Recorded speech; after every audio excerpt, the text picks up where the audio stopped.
name is Roland, and you are watching Connect. And if you've been watching CTN or KFXB for any length of time, you will recognize the person sitting to my left, probably your right. And her name is Mihalakis, here from Dubuque, Iowa. And I haven't had Michelle on this program for a long time, but Michelle's no stranger to KFXB. She had her own program for a long, long time. And has been deeply involved in a ministry that she's going to be telling you about. And the name of that ministry is called Liberty Recovery Community. And it happens right here in Dubuque, for those of you who are in the Dubuque area. And so, first of all, I want to welcome you to the program, Michelle. Thank you very much. You know, I called Michelle the other day. I hadn't even talked to her in over a year. And I thought, oh my goodness, you know, it's so important to maintain friendships and relationships. And just to hear Michelle's voice on the phone, and to hear her excitement about what she's doing. And so she's here today, and I hope you'll get excited too with us about what Michelle is doing. So let's talk about Liberty Recovery Community. First of all, Michelle, how long have you had this organization, and how did you happen to get started with it? Well, I've always enjoyed helping people, and I've done that for years before I ever started a nonprofit. I founded a nonprofit in 2005. It's now called Operation Empower. You can go to our website, to www.operationempower.org, and it'll talk about our projects. But in 2005, I had a five-member board, and we built Manasseh House, which is a 19-room SRO, and it is an SRO now for single men. And the next, we went down the street and built Salvia House Apartments, which is 18 units for women. And then we just kind of, you know, we had supportive services and things. And then, you know, I just kind of felt like there was going to be a new venue for us. And so waited, and unfortunately, I didn't really know how I was going to launch into that new venue or what God was going to send my way. But back in 2017, I lost a dear, dear friend to addiction. I literally found her. And it was such an impact in my life. I dealt with a lot of emotions about that. I could have done more, but this is what it all come down to. God, what can I do? And how can you help me to be able to help these people? I said, God, you've got to show me a way to help these people. So, because I'm in the housing arena, I started looking obviously for funding, and it wasn't supposed to be there. I call this our miracle project. And I went looking for funding, and lo and behold, it was there. And so it began a long, arduous, difficult process of a huge application that we had to finish. And we did.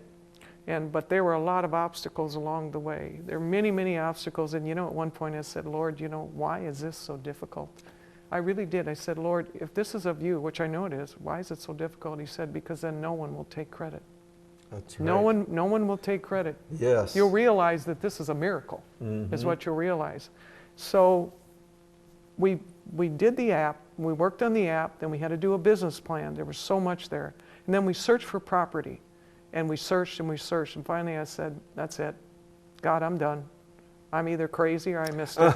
I really honestly did. I honestly did. I understand that. And then I got a phone call, and a dear friend of mine, I said, you're out looking for property. And she said, yes, I am. She said, I found it. I said, seriously? She said, yeah. She said, it's the property your brother owns. And I said, really? So the next day, and you know, you never know how a family will react to you wanting to buy a piece of property. So it was an old vacant bank that sat there for, I think he had it 2-3 years, and then Dubuque Bank and Trust had it it was vacant for 3 years, and there was Mercantile Bank, there was Liberty Bank, there was US Bank. I think they were all in there. Was like 5 banks. And so I went to his house and said, I want to buy your property. Why I don't want to sell it? Well, I want to buy your property. Why I don't want to sell it? And I said, well, how much do you want for it? He told me. Finally, I said, well, I'll pay you that. And he goes, no, I think maybe I want more. And, no, seriously. So I didn't want to argue because I wanted this property. Yes. This is a true story. So the next day, it wasn't a total stop. The next day I called him up and said, do you mind if I bring people through? He said, no, I don't mind. So I lined up 5 architects. And of course, all but one architect said, well, I'll get back to you in 5 weeks. Well, I didn't have 5 weeks because we had to do this application in just a few months. So the last architect come and he says, I'll tell you what, Michelle, he says, here's what we're going to do. And he had a lot of confidence. And he said, you see this pictorial? He did Las Tecas over in Galena. He said, I'll make you this big pictorial. I'll do the probable costs. He said, and if you don't get funded, he said, I won't charge you a penny. I said, you're my man. Wow. Because we didn't have much money. So that was one of the first miracles. And the property wasn't yet ours. So it went on, and then the next thing, we needed $100,000 in 12 days in order to apply for the $2.7 million. And anyway, we just kept moving forward, and we ended up getting 120 in about 8 or 10 days. Wow. It was just first phone call. Over the phone, the man gave me $25,000. I just got choked up. Right. And that was another miracle. There were so many miracles with this. And finally it come down to my brother, and we haggled and haggled. And he said, oh, we need to wait. I said, we can't wait. I said, I've got all these contracts. We've got all this stuff all set up. We can't wait. So finally he agreed to sell it to me. So then we had to get it appraised, and it's on and on. That was even an elongated process. And so we finally applied, and it was a competitive round, and we got it. We dotted every I and crossed every T, and you know, we had a good application, but that wasn't because of me. I always say, I don't do it. It's like, you understand when Jesus said, he said, I don't do anything alone. That's right. And I don't do anything alone. Right. I don't. All I do is I do what God tells me to do. Yes. And a lot of people, they can't wrap their brain around that. They can't. But all I know is how God works in my life. He tells me to go do something, then I go do it. If I have a lot of adversity, it's like my brother told me, you know, you didn't want to sell it. It's like I didn't even hear him. Because once I knew that's where I belonged, I was like a bulldog. And I just kept pursuing. And that's what you have to do sometimes when you're after something, God wants you to do it. And so anyway, we purchased it, and we received the award. And then we had to go before the city and the county and get another $300,000, and we got it. God was with me with this thing all the way. But the most beautiful thing about it, and I haven't even told you what it's for, it's called Liberty Recovery Community. We are building, in the process right now, building 24 apartments for people with what they call SUDs, substance use disorders. Okay. You ask, who will we serve? Single men and single women. These are one-person apartments. They're really kind of neat because they're small, but they have everything you need. Our age that probably the people will accept in a program is probably like 25 to probably on up, something like that. People that get into our program will have high motivation, but we're building the 24 apartments right now. Now the next thing is we have this beautiful bank that won an architectural award, and it is gorgeous. And we have to rehab that, and that is called our Liberty Recovery and Training Center. So our people will go there every day for help. Okay. Can I ask a question, Michelle? I don't Sure. mean to interrupt you, but That's all right. man, you have covered a lot of things right now. Yeah, you started out talking about Manasseh House. It was a home for men. And these men, these are people that are coming out of well, we actually... How do you find the people? It's actually, the more times they find us, but it's actually what's called a special needs population. It may be someone is homeless. It may be they're involved in a domestic dispute. It may be that they're fighting behavioral health issues, physical limitations. Yes. And I also call it sober living because I don't tolerate substance use. I just don't tolerate it. And they know that when they move in. So we keep a very clean, non-chaotic, peaceful environment. And the really cool thing is all of our projects are all community. Community is important because we're stronger together. Yes. And when we're in community, especially people that are in recovery, there's no one they like hanging out with better than peers. People that have been through the same thing. That's right. They feel safer with them. Yes. They feel more acceptable with them. And so community, we'll promote community to the nines. It's going to be a very, very important part is promoting Yeah. community. You used a term, and I didn't understand what it meant, and maybe some others watching don't know what it means. When you were talking about Manasseh House for the men, and what's the name of the one for the women? Salvia Apartments. Salvia. You said that it's for SR. SRO. Yes, what is that? It's SRO housing, which is a community housing. Okay. It's single room occupancy. Ah, okay. So what they have is really, they're like living in a beautiful mansion, and that is no understatement. That's what they look like. We built them, and we built them beautiful. They are so anti-poverty. Everything from the furniture to the floors to the pictures on the wall, the paint on the wall. But every man or woman gets a really nice, large-sized bedroom. They have a nice size refrigerator in their room. We usually provide a single bed, and some furniture might be a dresser. You know, there's a closet in there. Mm-hmm. But in those housing projects, there's community kitchens. We have a community dining room. We have community TV rooms with cable. And the beauty of SRO housing, and the same even with Liberty, for one fee, you get everything. Like at Liberty Recovery, the only thing they have to purchase is a book or two, but we don't charge for the services. Mm-hmm. They do, however, have to pay rent, and that is affordable housing, but it's permanent, which means if someone has to stay for a year or two, they can do that. Now, I can't imagine why someone would want to stay forever in a place where you've got a lot of rules and a lot of accountability, okay? So, and we will help them when it's time to move out. We will help them find safe places to move, or maybe we might build them. Mm-hmm. But in SRO housing, I'll go back to that again. At Liberty, you get your own small apartment. You've got a combined kitchen, dining, living room, kitchenette. You've got your own bathroom. You've got your own bedroom. But with Salvia and Manasseh, you have shared community space. We have 6 bathrooms in each building. They're kept meticulously clean because nobody wants to use a dirty bathroom. And then we have, like I said, TV rooms, so cable is supplied. One of our housing projects, laundry, you don't have to pay anything for laundry. Internet's provided, a landline's provided. All utilities are paid, off-street parking. Many times we provide food for them. We provide paper plates, cleaning supplies, everything under that one fee, which is super affordable. So what it does for folks, it simplifies their life. If they were living alone, they'd have to worry about a deposit on utilities. They'd have to worry about paying for utilities. They'd have to wonder, do I have enough household things? Do I have enough pots and pans? We provide them. You know, I have to purchase cleaning supplies. You'd have, you know, dates that you have to pay bills. With us, it's not like that. You make one payment, all taken care of. And that provides for a peaceful environment. Mm-hmm. And that is so important. We don't have chaos in our projects. I don't allow drugs or alcohol. Now, that's not saying that somebody doesn't smuggle some in, or once in a while we have a little more of it than normal, but as a rule, we don't tolerate it. Right. And they know that. So yes, that makes a safe environment for people that have been in a domestic, they've been in violent situations or whatever. A peaceful environment, a safe environment is paramount for these folks.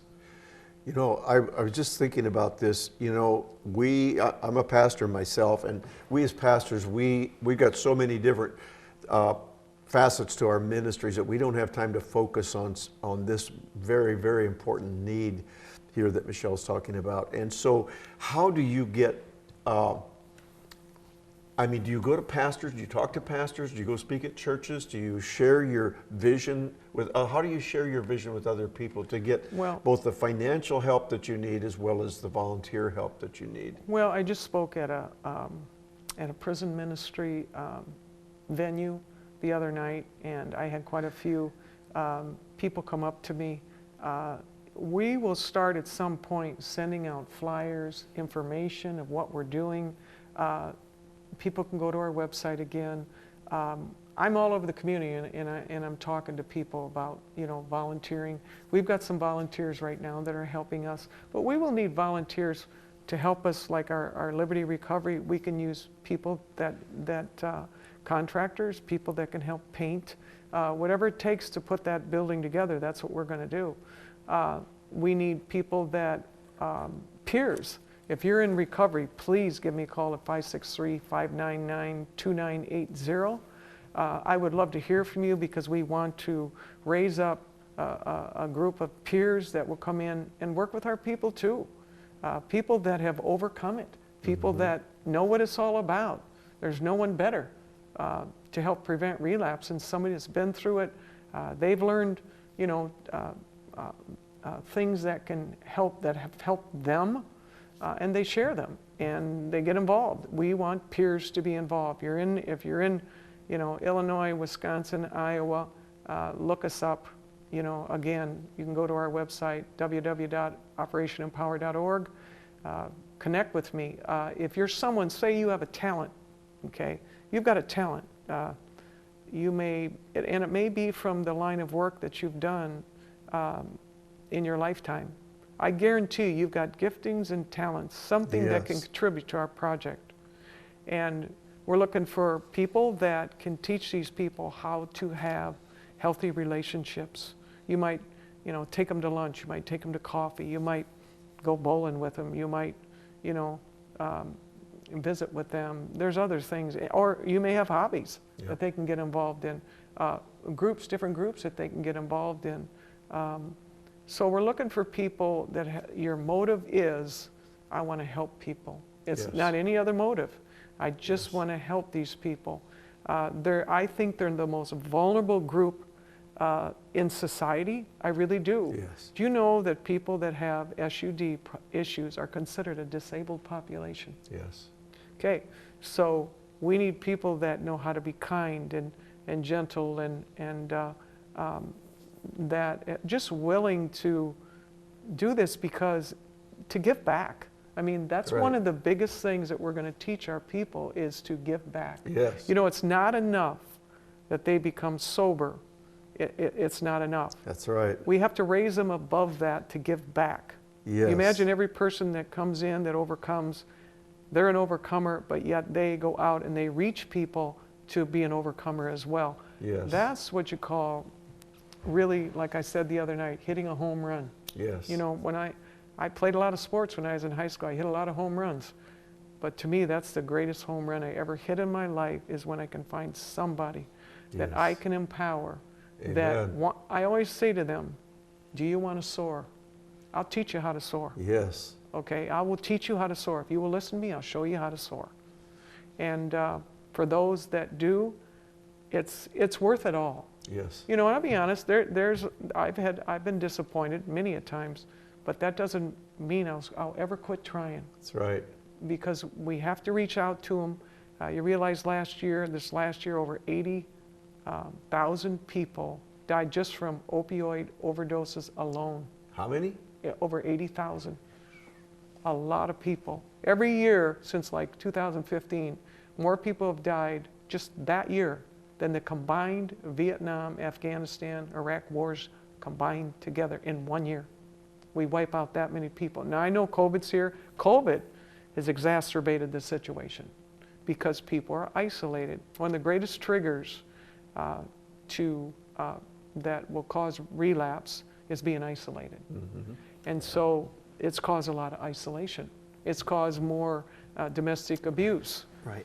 COVID has really done a number to our nation on many levels. I was going to ask you too, because if I remember correctly from times past when we visited, Michelle, I think you also offer classes, groups like support group, classes for different subjects, topics, even Bible study for those that want to learn the Bible and how to grow in their relationship with Christ. You do have some classes that take place? That's the difference. Probably there's several differences between us and a lot of other sober housing facilities. And number one is that they can stay there permanently if needed. Okay, but the other thing is our services. A lot of times in sober housing, they have a weekly house meeting. They may tell them to go to a few meetings. They may meet with them once a week or something. But ours will encompass much, much more. We're going to be sort of a one-stop shop under one roof line in the sense that they will come there. There'll be groups. There'll be NAAA. There'll probably be Celebrate Recovery. We've got some other ones too. We've got some other groups that and programs that no one's doing in town. We'll have education classes to educate them, anger management. Oh, that would be a big one. It's an excellent one. You know, there'll be just so many educational classes. We also want to have therapy, art therapy, writing therapy, and that'll be a lot of fun. Well, also, financial management is going to be an important one, because a lot of folks that have substance use disorders have mismanaged money. It caused them a lot of times to be homeless. So one thing I don't want to forget, the people in Manassas and Salvia that are under my roof line that qualify can come to the center as well. So we have 24 apartments, okay? And we're also going to work with their families, because that's important. 90% of the problem is usually family-based. So if we can get the family... 90%. 90%. So if we can get working with the family and make the family whole together, maybe stop the intermittent communication that has happened due to this. They usually come out of, let's say, another important thing is, what's our purpose? Our purpose is to be a bridge from the time someone leaves a situation or a program. At that point, we start to become the bridge. And then where we go is long-term sobriety. Connect them with family and society. And well, and then we'll have referrals. We'll be working with the community as well. But you realize right now, when somebody gets out of a bad situation, it may be they're at a shelter. It may be they're out of treatment. They're doing outpatient. They come out of detox. Okay, it's like almost like walking off a cliff. Okay, if they're an outpatient, that requires a couple hours a week. And once they get out of detox, usually poor criminal histories, poor work histories, poor family ties. You know, hard to get an apartment, etc. But anyway, when they come to us, then we start filling that bridge. We start becoming that bridge. And all the way to long-term sobriety, overcoming and giving back. We want to make them dependent and interdependent in the community. They learn how to operate in community, then they can operate in the larger community and become of service to our community. And I tell you, if you run into someone that overcome substance use disorders, they are impassioned usually about giving back.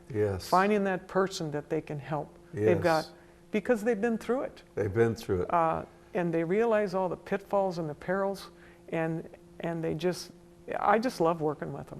You know, I've worked with a lot of them myself in the last 40 years, and most of them have good hearts. They do. They're not bad people. And I know that family members especially get frustrated, burned out, tired, because people that struggle with these things, and so helping to bring a support group around them, to bring their family back to them and have hope in them.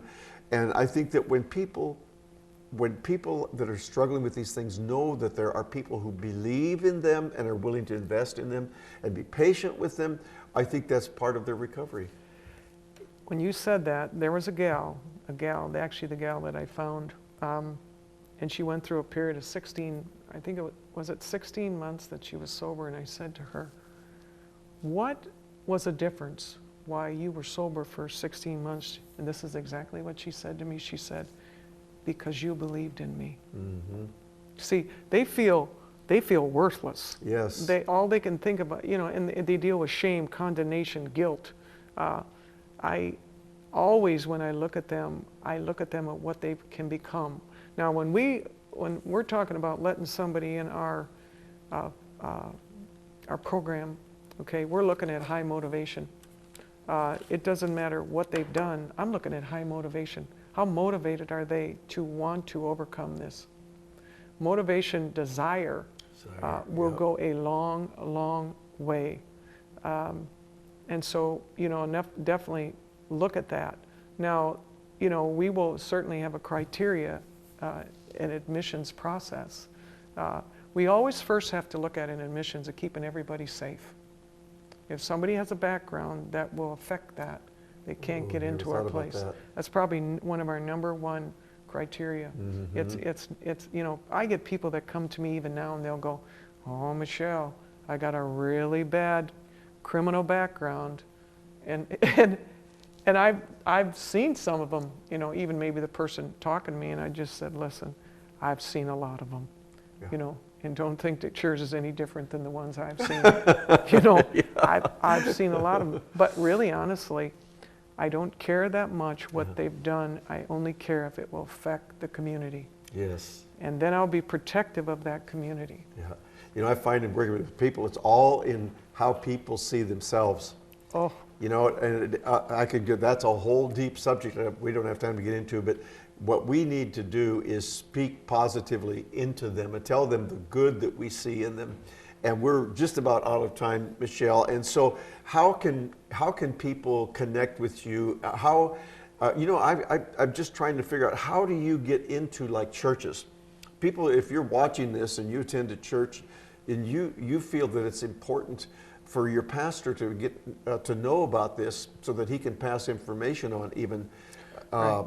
you know, let your pastor know, have them watch this recording, this episode today, and have them get in touch with Michelle, or you call Michelle and say, what can I do to help? right. There will be churches referring to us. I know that because I'll have somebody come to their church and they'll be down on their luck and they'll say, well, we know of a program. So they can contact me at www.operationempower.org, but greater than that, 563-599-2980. It's my personal cell phone. I've got it beside me all the time. That's 563-599-2980. A lot of opportunity. I would love to meet with you, give you a tour. And I think you're going to be impressed because, boy, they're beautiful apartments, going to be a beautiful facility. Yes. It's actually coming out even nicer than what I thought. I've got to come down and see it. You've got to see it. Well, we're about out of time, Michelle, but I want to say, would you pray for Michelle? You heard her tell her story about the difficulties she's had, the hard times she's going through. She needs your prayers. Yes. She needs you to pray for her because she's reaching out into the whole community of Dubuque, dealing with, working with a lot of people. She needs favor. Pray for favor upon her life and her ministry. And we're glad that you've tuned in. God bless you. Have a good rest of your day.